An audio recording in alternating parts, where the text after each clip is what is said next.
Ooh.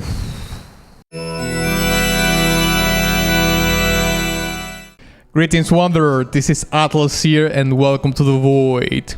Today I'm going to be reacting and breaking down a song called The Merciless Savior from the Trails in the Sky SC original soundtrack.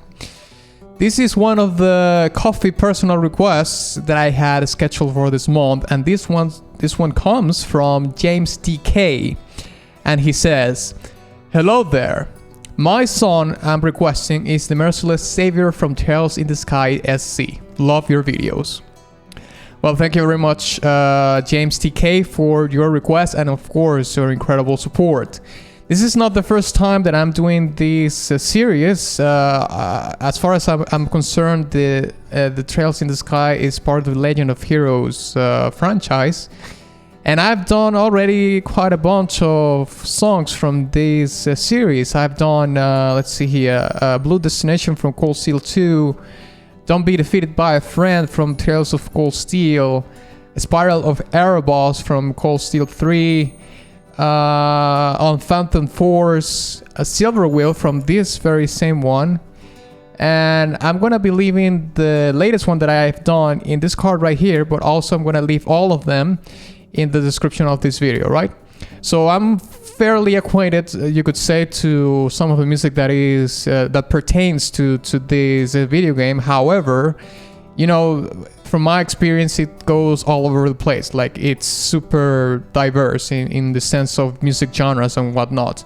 But before we begin, I would like to invite you to listen to my latest song, which is a Berserk inspired song called Conceived in Blood, which is actually the song that you've been listening in the background of the intro of this video. So if you like what you hear so far and you would like to hear the full song, I'm gonna leave it in this card right here, but also in the description of this video, right? And with that being said, onward. Alright, so this is going to be The Merciless Savior from the Trails in the Sky SC original soundtrack. Boom.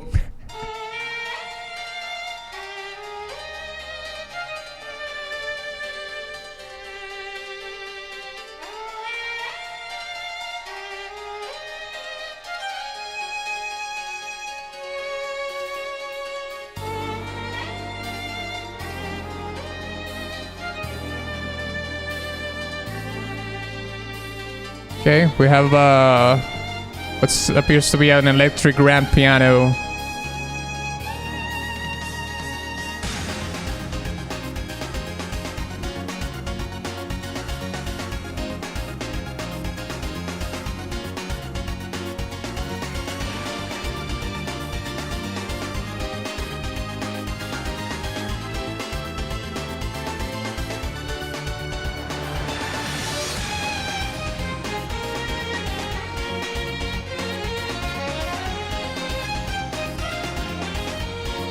The drum pattern is really interesting.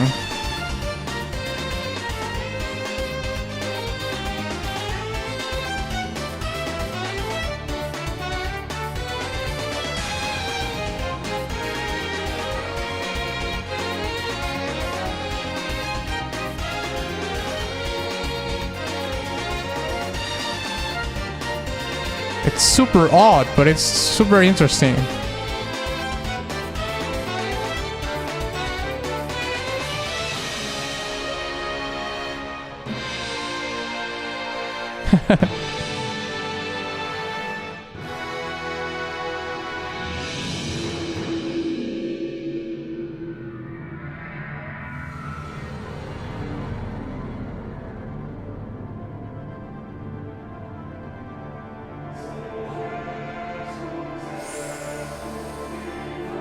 Ooh.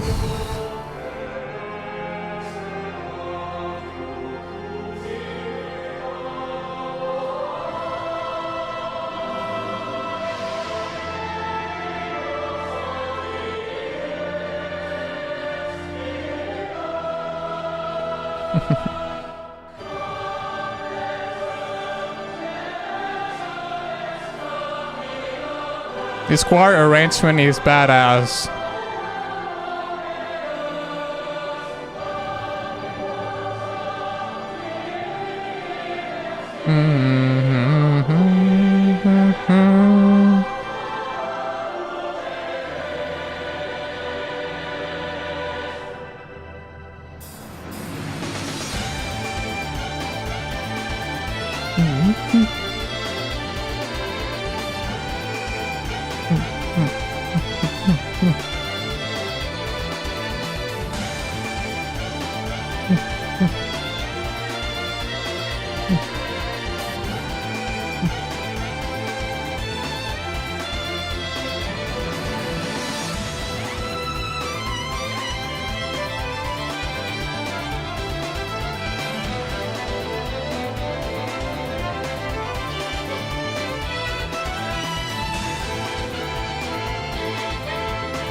I can't help but pay attention to the drums.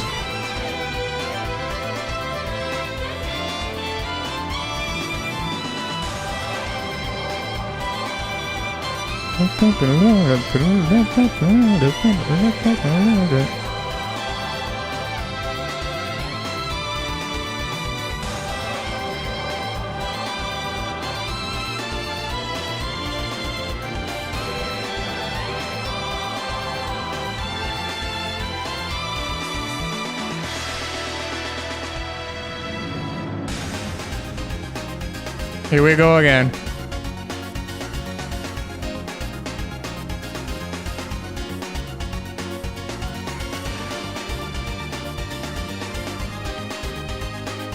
Also, the stepped synthesizer is adding to the rhythmic nature of the whole thing.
Tell you the truth, I'm just mesmerized by the drum pattern. And the bass line is killing it too.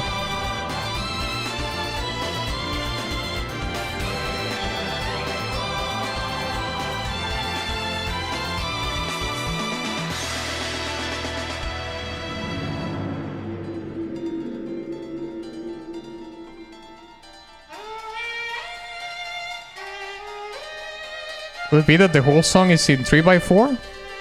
I'm gonna have to check that.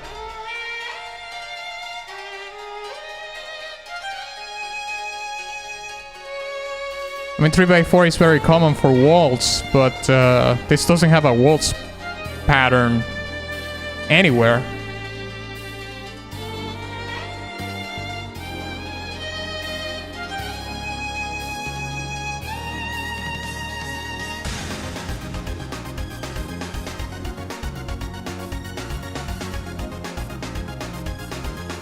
No. 7x8 and 9x8.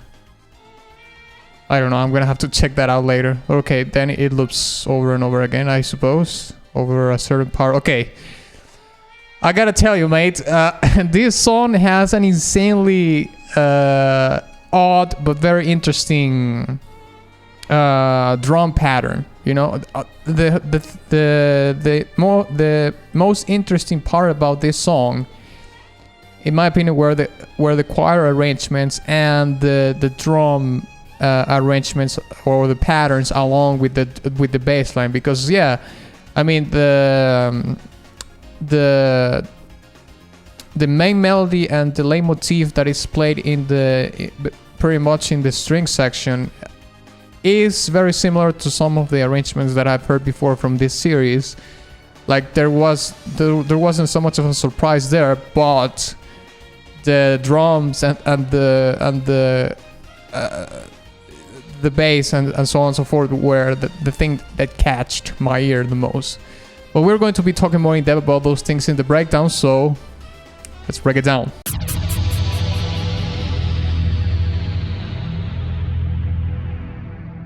Alright, so for this first part, I would like to explain some things hands-on with the guitar, you know, and then I'm gonna leave the percussion or the drums pattern towards the end, because that was the kind of the part that I was more puzzled, let's say. But I've been noodling around with the guitar, and I got like the main melody at the beginning, and there's something that I can't figure out in terms of the chords. I know which chords are in terms of the root note and whatnot, but it's like there are minor chords with something else in it. I can't really tell or pinpoint what it is, but I'm going to play the main melody that we hear in the intro right now. And then I'm going to play some of the chords that I think could be in the chord progression that I was kind of able to figure out when the synthesizer comes in, the synth pad, alright? So let's hear it.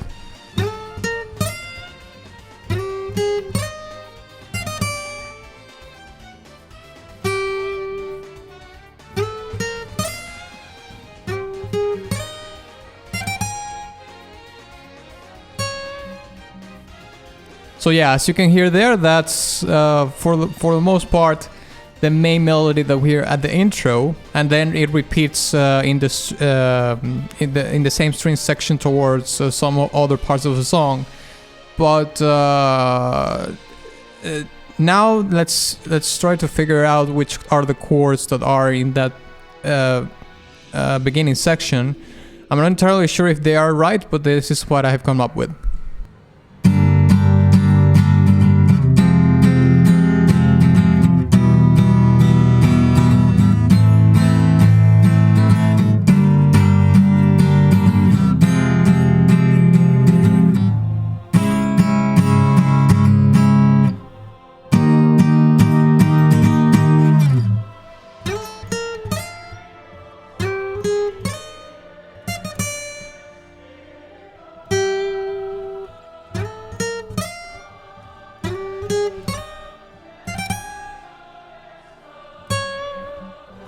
So yeah, as you can hear there, a lot of minor chords. But like I said before, like there's something in those chords that the synth pad is playing that is the minor. It has like the minor thing with something else. I don't know what it is. I can't figure it out at least in 30 minutes or something. I will have to hear it over and over again. But yeah, it's like G minor, F minor, E minor, A minor, then G, F, and then it changes to C sharp and C sharp minor and D sharp. Yeah, something along those lines. I'm not entirely sure, to be honest, but I can. The two chords that I'm pretty sure are like G and F. But there's something in those minor chords that it's adding like something else. Like it could be like a G minor with something, you know, like I don't know.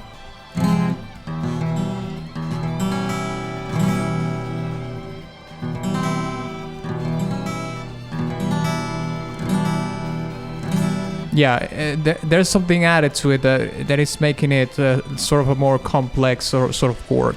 Now the following section, which is where we get more of a complex composition because of the time signatures and whatnot, because I don't think that drum pattern is in 4/4 by any means. Because what's interesting is that the melody kind of tricks you into thinking that it could be like in a 4/4 or even 3/4, although that's more of a difficult one. But it's nothing crazy. But what messes you up is the drum pattern, which I'm going to be leaving towards the end of this commentary about, or breakdown about the song. But basically, you have like upsending in this particular part of the song. You have like this upsending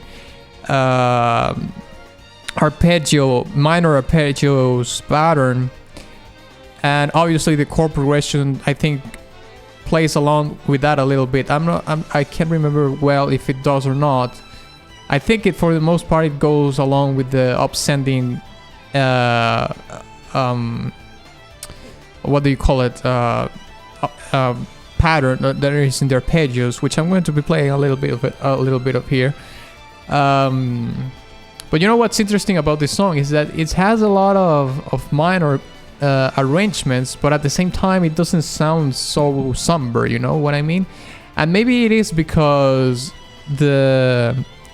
not only the melody but also the qualities of the instruments that are involved in it, and also the drum pattern makes the song sound not that dark, you know what I mean? Like it makes it sound like a more of a mysterious with a gist of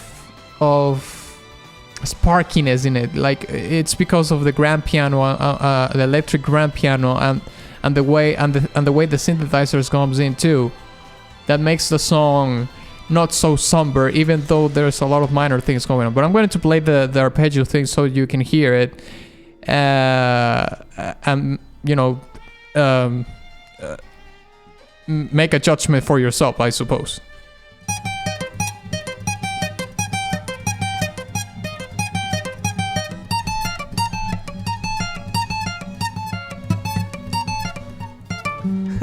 Yeah, like originally I think the synthesizer is playing it on that octave, but I'm gonna have to play it on a lower octave because it's kind of difficult to reach these frets in the acoustic guitar. So let's try it again.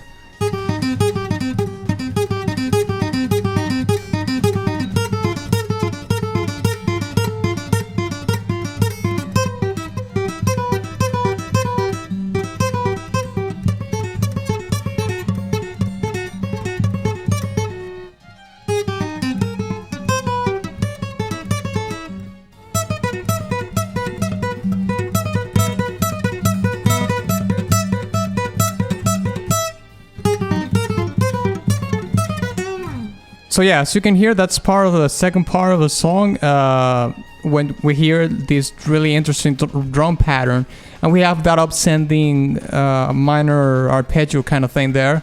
Although with this, that makes it very interesting because this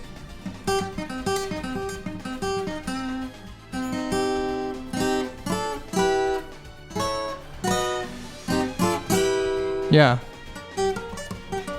or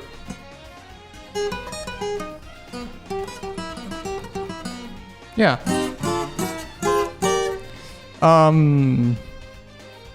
it has that upsending nature, right? But the thing I can't remember if the chord progression just goes along with it, or it just has a sort of a more simple approach to it. But now that we got that out of the way, let's talk about the drum pattern. Okay, so now let's talk about the drum pattern or that there is in the track. But I think all the drum patterns for the most part are quite interesting because they are not. They're odd in the sense that of their arrangements and of course the time signatures that they're in, because this is I counted it several times, and it's definitely not 4x4. And the only way I was able to come up with that is that I basically counted, try to count the thing. And if you try to count a 4x4 measure, it will be like 1 and 2 and 3 and 4 and 1 and 2 and 3 and 4. But it doesn't have that. Like, you will hear, like, if you try to count as a 4x4 on top of what's going on in the drum pattern, it's like the measures are not going to land on the, you know, the accents and the pattern itself. It's going to sound very convoluted. So that basically tells you, or at least it works for me, is that is not the time signature that there is in the track. So what actually worked for me was counting like this: 1 and 2 and 1 and 2 and 3 and 1 and 2 and 1 and 2 and 3 and 1 and 2 and 1 and 2 and 3. And as an example, I'm just going to count to 4 on top of the pattern, and then with the other counting that I did, so you can hear that everything kind of falls into place, right? So I'm going to play the drum pattern right here. 1 and 2 and 3 and 4 and 1 and 2 and 3 and 4 and 1 and 2 and 3 and 4 and 1 and 2 and 3 and 4. Okay, I don't know if you were able to kind of hear what's going on, but it definitely wasn't, you know, on the beat of the pattern, right? But I'm going to do the same thing again, and you will hear that it actually goes along with the pattern that we hear in the drums. So let me go back a little bit. 1 and 2 and 1 and 2 and 3 and 1 and 2 and 1 and 2 and 3 and 1 and 2 and 1 and 2 and 3 and 1 and 2 and 1 and 2 and 3 and... Were you able to hear the difference in between counting just to 4 and then how the counting of the measure by doing it in a different way actually falls into some of the accents of some of the drum kit hits on some of the hits on the drum kit. All right, so to finalize my commentary, I would like to say that this particular track certainly deviates from all the other repertoire that I heard so far from The Legend of Heroes, in the sense that this one went a little bit out of the box in terms of the time signatures in a great part of this in great sections of the track, because the drum pattern in this was odd in terms of you don't expect something like that to be used in a song, you know. Very specifically in comparison to all the other tracks that I've heard from this series, but at the same time it's a very welcome sort of arrangement in the composition, because like I said before, it gets things out of the box a little bit, you know. It's a risky move for sure, because when you try to get into the groove of a song, it's going to be difficult, as very much even more to people that doesn't know anything about music, that just is more accustomed obviously to the 4x4 feel, which is so much of the pop culture in pop music. And in pop music I mean like all sort of music that is considered popular, or to a certain degree, you know, available in the market, that is, you know, like fairly popular. You know, you got rock, you got pop, and you got electronic music. A lot of music composed in these genres are 4x4. So when you are so accustomed to listen to music in that time signature, when you hear these kind of things, when it mixes it up a little bit, then it throws you off. Now, of course, this is not a song that is composed for like mass consumption or something like that, right? This is a song for a video game. So I'm just kind of wondering if this time signature thing that I hear in the song is actually like it's actually trying to tell a story of maybe a character or something that is going on in the video game, because the song is called The Merciless Savior. So by that I can imagine like a character or something like that, and I wonder if the time signature thing actually plays a role into describing what the character is about. Maybe I mean, it could be like a sort of a little bit of a twisted character, not in a bad way, but maybe it has sort of a sinister tone, or is a character that is a kind of indecisive, or is a character that is kind of a puzzle, and you don't know what its intentions are, or maybe it's just an overall situation. You know what I mean? I mean, apologies. It can go so many ways, right? It's like we can make so many hypotheses in regards to that. But I'm just wondering if that could play in regards to a character or a situation in the game, or it's just like a cool a thing that the composer wanted to do in terms of going outside of the box, you know, outside of the realm that is already we are so much accustomed, which is that 4x4 time signature. Other than that, I also really liked the transition that we hear sort of in the middle, or a little before that, towards the choirs and the organ and so on and so forth. That was very cool, which makes me ask myself, like, maybe this song is like different phases of something that is happening and whatnot. That might be the case, that might not be the case, but I thought that was very cool. So I think I'm gonna give this track almost a golden badge, but it's going to be a silver badge from me, alright? Thank you very much for watching this video. If you enjoyed it, please give it a like and share it with your friend. Also, please don't forget to visit my Patreon, my Ko-fi profile, and my Ko-fi store in case you want to support my work further, and my Teespring merch shop. And of course, ex nihilo nihil fit.